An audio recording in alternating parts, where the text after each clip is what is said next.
Welcome, RV enthusiasts, gearheads, electrical engineers, and the like.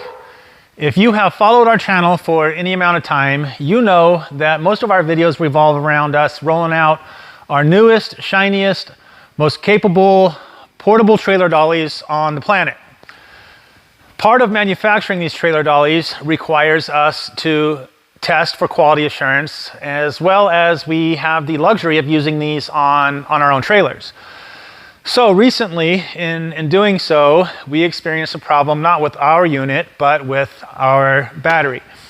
And it immediately made me think of all of the online forums that I see and the questions posed in Facebook groups and such of people with electrical questions. So we decided to switch gears a little bit for this video.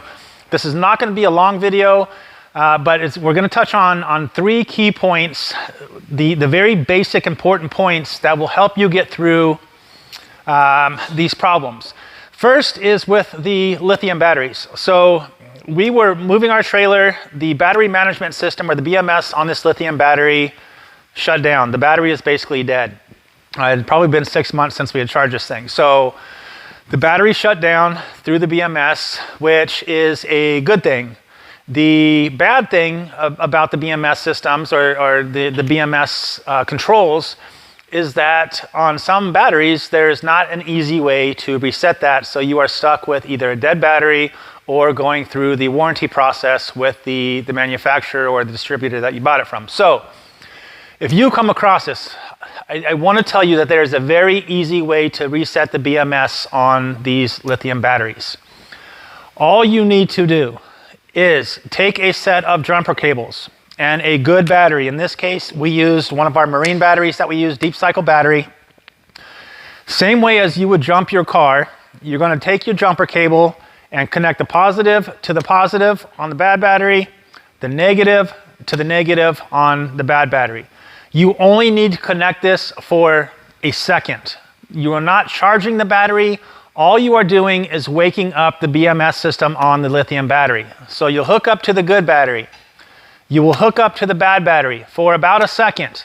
Remove the cables, and you should now get voltage, or your 12 volts, or whatever charge state the battery is at, on this battery. So this is a very useful trick for those of you with lithium who will experience this at some point. So quickest way to reset the BMS without having to go through all the trouble of exchanging, returning, refunding, warranty work is jump the battery.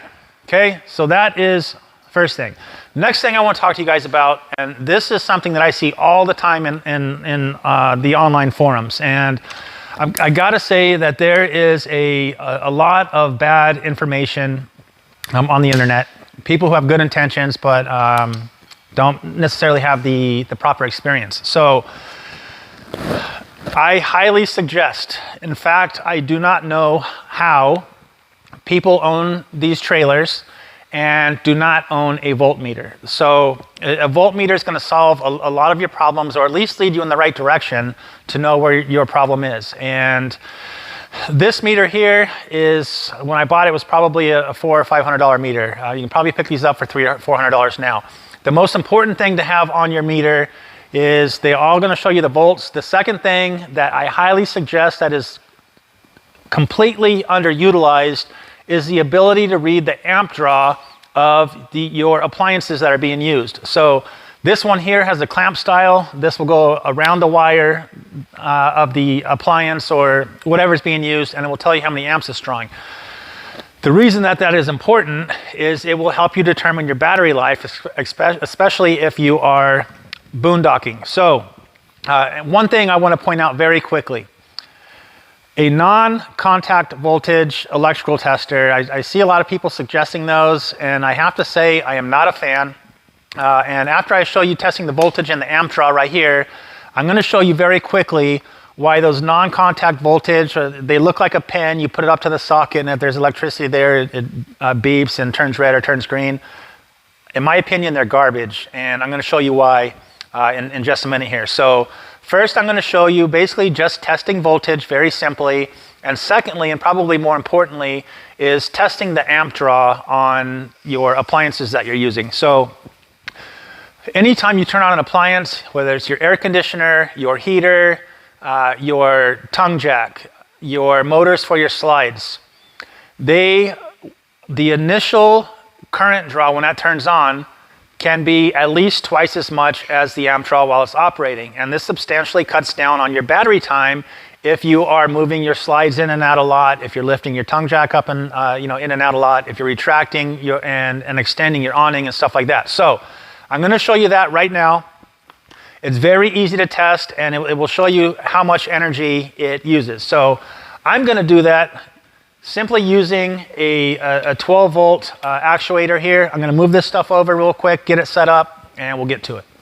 Okay, so now we are going to go over using a voltmeter and what to look for. And also, I want to point out that when you purchase a voltmeter, spend a little extra money and purchase a voltmeter that also tests the amp draw, or it's called an ammeter. So this style here has a clamp to test it.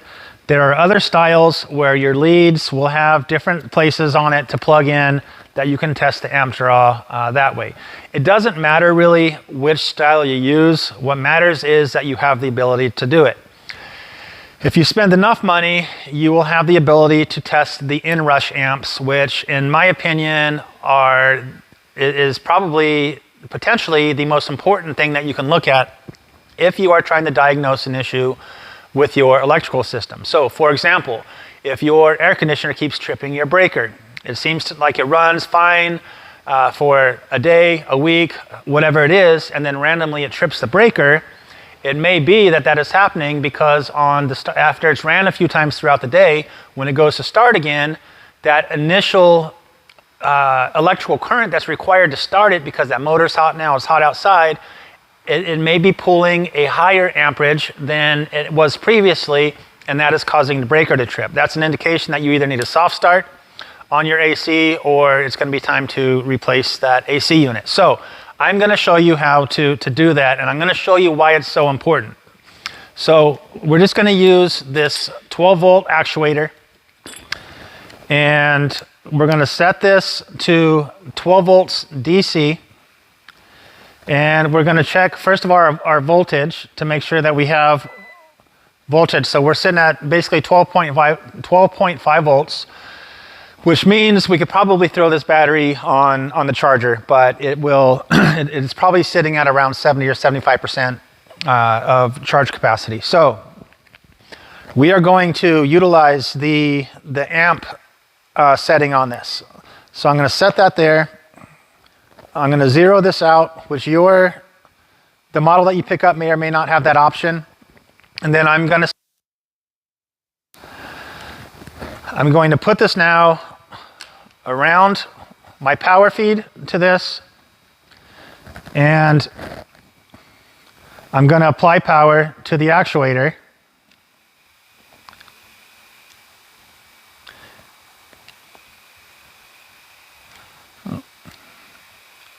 And I didn't hit the inrush. So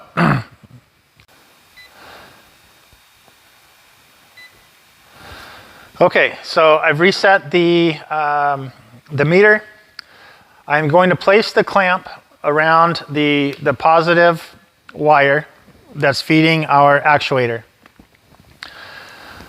First, I'm going to test this just to show the amp draw, that the running amp draw. So this would basically be the same as if you are putting your awning out and you're hitting the button.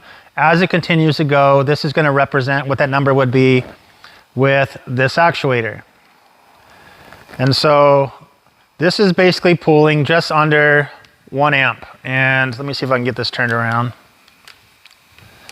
And hopefully get this show on the camera. But we're basically pulling 1 amp here.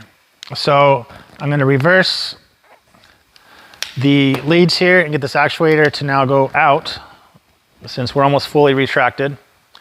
And then I'm going to set our meter to measure the inrush amps, or the initial current, which is the spike in amps. All right, so I'm going to put this back around the positive lead here and connect this to power, and we'll see what our inrush amps are.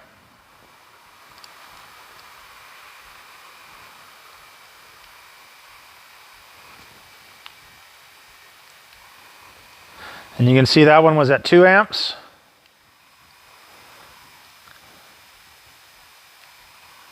.3 amps. 1.5 amps.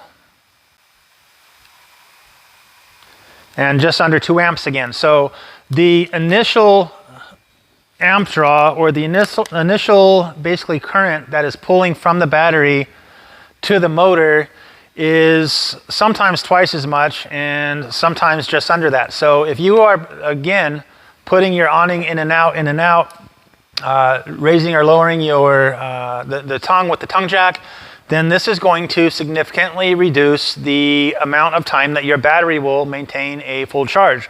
For those of you who are boondocking, this could potentially create a problem for you, where by the end of the weekend, your lights are dim, your heater's not kicking on, and different problems that can happen. So again, just a very quick illustration of how to do that. With that being said, if you guys, if you have any comments, questions, go ahead and comment on the video below. Happy to answer it. And if you have specific requests for a certain type of video, go ahead and put that request down below in the comments as well, and we can add that content. And then the last thing that I'm going to show you is we're going to take the meter over to a couple of different outlets, and we're going to show you why the non-contact voltage meters are, again, in my opinion, are garbage. So let's head over. All right, so I'm going to show you real quickly how to use the non-contact voltage and why I am not a believer in using it, generally speaking. There are times where it's better than nothing, but I'm going to show you why it is not dependable and why you can't use it reliably. So I'm going to set this to the non-contact voltage. When I put the tip of this meter to each of the inserts here, it should tell me that I have voltage for each of these. We use this for our welder, so we should have power to this one, and this is a ground, so we should have no power here. So I'm going to put it there, and it's beeping. It's showing that we have power. And pull it away, put it to the other side, and it's beeping and showing that we have power. Put it to the ground, and it is beeping.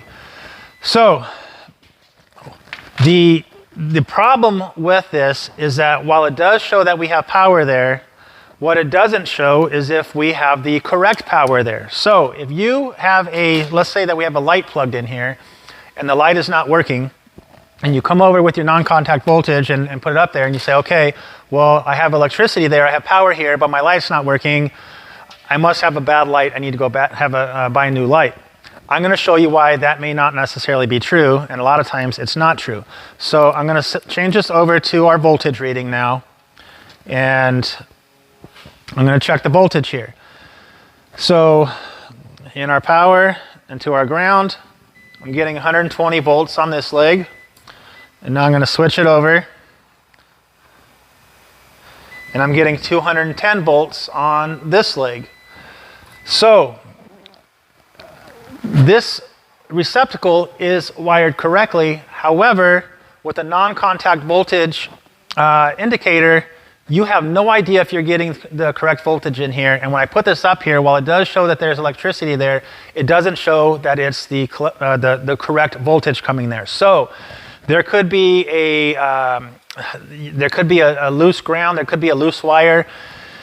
You could be losing voltage somewhere, and this outlet, each leg of this, may only be getting 60 volts. And when you put that non-contact voltage tester up here, it's going to show that you have electricity, and so you're going to assume that the light should be working, when in reality it will not work because it is not sending the correct voltage. And now just to do this, so this is our shop here at Trailer Butler. We are on 3-phase power here. So on our setup, when I test across the leads here, I have 243 volts, which our welder set up 230 volts. So this outlet is wired correctly, but again, I wanted to demonstrate why the non-contact voltage testers are, like I said, they may have a use somewhere.